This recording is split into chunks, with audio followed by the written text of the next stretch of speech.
আচ্ছা, আমি আপনাদের একটা ট্যুর প্ল্যানের গল্প বলি। তো ধরেন আপনার ২, ৪, ৫ জন বন্ধু আছে। আর ওই বন্ধুদেরও ২, ৪, ৫ জন বন্ধু আছে। সো সেক্ষেত্রে আপনি ওরকম উল্টাপাল্টাভাবে নাই করে এরকম আমাদের মতো একটা হাইস ভাড়া করতে পারেন। তো হাইসে ন্যূনতম ৮ থেকে ১০ জন ৮ থেকে ১০ জন মানুষ, ন্যূনতম ১০ জন। তো তারপর আপনি যদি একটু চিকন মোটা ব্যবধান করেই করেন তাহলে ওইখানে ১২ জনও পসিবল। সো সেক্ষেত্রে আপনি যদি একটা হাইস ১২ থেকে ১৪ হাজার টাকা ভাড়া করেন তাহলে ওইখানে জন প্রতি একটা অ্যামাউন্ট এসে যায়, ওখানে অ্যামাউন্ট আসে। তারপর আধার যে খরচটা হয় ওটা একটু সেফলি করবেন।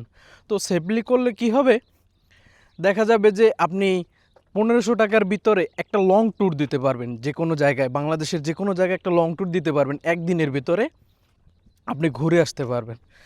আর যদি মনে করেন যে না, এরকম না করে আমি টুকিটাকি খুরসাভাবে যাব, কখনো বাসে কখনো আবার ট্রেনে এরকম জার্নি করে, তো এরকম এরকম জার্নি করে লাভ নাই। কেন লাভ নাই? কারণ কি জানেন? কারণ এরকম জার্নিতে লস। এরকম জার্নিতে লস হওয়ার কারণ হচ্ছে, ধরেন এখন এই হাইস আমরা মাঝ রাস্তায় থামিয়ে তারপর ওই নিচে গোসল করছি। নিচে গোসল করছি, চারপাশের প্রকৃতি বা ভিউগুলো দেখতেছি, খুব ভালো লাগতেছে। আর এটা আমাদের কাছে খুবই আনন্দদায়ক বা লাগতেছে। আর আমাদের যখন খুশি যেখানে মন চাইতেছে বা যে জায়গাটা ভালো লাগতেছে ওইখানে আমরা কি করতেছি, গাড়ি থামাইতেছি আর বলতেছি যে মামা এখানে থামাতে হবে, ওখানে থামাতে হবে বা কিছু এরকম। তো উনি বলতেছে যে তোমাদের একদিনের ভিতরে তোমাদের যা মনে চায় তা করো, অপশন দিছে।